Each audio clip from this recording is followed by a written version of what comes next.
تو داتا صاحب لکھا کی فرمایا اگر تو کامل صوفی دیکھنا چاہتا ہے تو صدیق اکبر کو دیکھ. سبحان اللہ، کیا بات، کیا بات، کیا بات. ہاں جی، آپ نے فرمایا کامل صوفی 92 صفحے ہوتے ہیں. ہاں جی، ایدے میں نشان لا کے رکھیا. فرمایا کامل صوفی دیکھنا چاہتا ہے تو صدیق اکبر کو دیکھ. حضرت ابوبکر رضی اللہ تعالیٰ عنہ کو بھی اب صوفی بنا دیا. شرم نہیں آئی، حیا نہیں آئی نہ داتا جی کو نہ بابا جی کو، کہ بابا جی کشف المحجوب کو ہاتھ میں پکڑ کر لہرا رہے ہیں کہ داتا صاحب نے کشف المحجوب میں لکھا کہ جو کامل صوفی کو دیکھنا چاہتا ہے وہ حضرت ابوبکر رضی اللہ تعالیٰ عنہ کو دیکھ لے.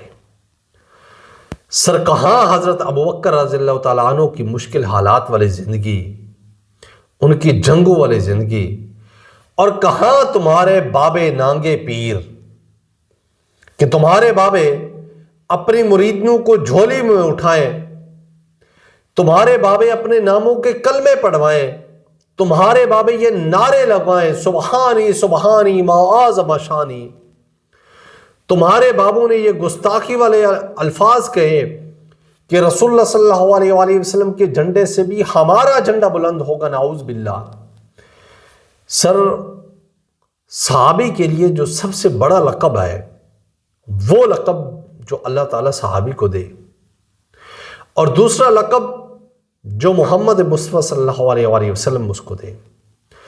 اور حضرت ابوبکر رضی اللہ تعالیٰ عنہ کے لیے سب سے بہترین لقب جو ہے وہ صدیق کا لقب ہے. داتا صاحب نے کشف المحجوب میں حضرت ابوبکر رضی اللہ تعالیٰ عنہ کو صوفی بنا دیا. حضرت ابوبکر رضی اللہ تعالیٰ عنہ نے جنگیں کی. حضرت ابوبکر نے لوگوں کے ساتھ رہ کر ان کے دکھ اور درد میں شریک رہے، جنگل میں جا کر عبادت نہیں کی ہے. آپ کے بزرگ 70 سال تک جنگل میں رہے. ایک پاگل کتے کو روکنے کے لیے وہ 70 سال تک جنگل میں اس نے زندگی گزار دی. تمہارے بزرگوں کے پاس جب کوئی لوگ ملنے جاتے تو باجزید بستامی جو ہے نا وہ کہتے لوگوں سے جان چھڑوانے کی خاطر کہ میں خدا ہوں اس لیے کہ لوگ مجھ سے دور چلے جائیں.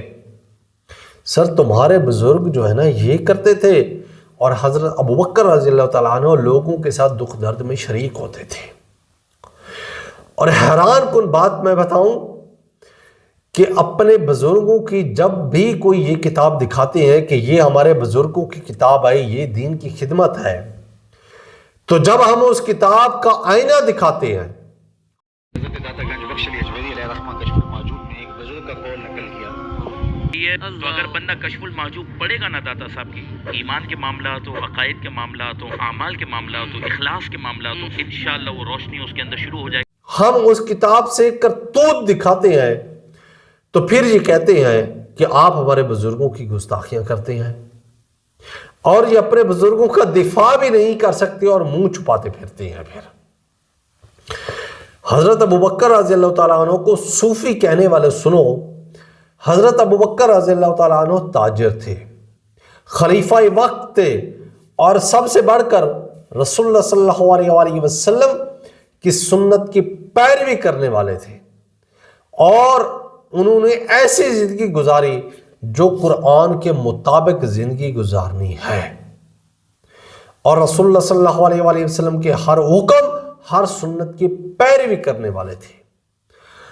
حضرت ابوبکر دنیا کو چھوڑ کر روپوش نہیں ہو گئے تھے، بلکہ دنیا میں لوگوں کے ساتھ رہ کر انہوں نے زندگی گزاری.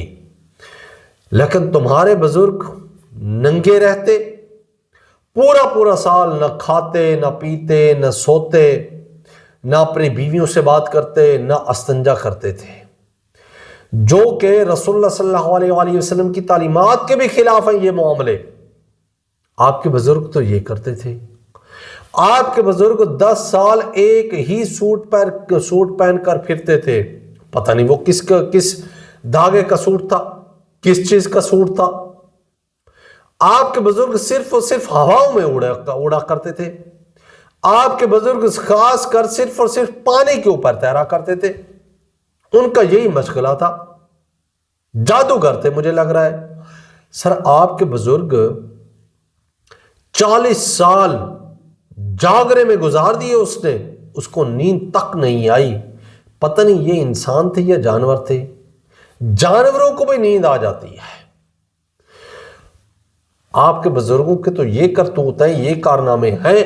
اب آپ خود دیکھ لیں کہ ایک طرف حضرت ابوبکر رضی اللہ تعالیٰ عنہ کی مشکلوں والی زندگی، تکلیف والی زندگی، لوگوں کے ساتھ ان کی تکلیفیں بانٹنے والی زندگی، جنگ والی زندگی، اور دوسری طرف ان کے صوفیہ کی زندگی دیکھ لیں.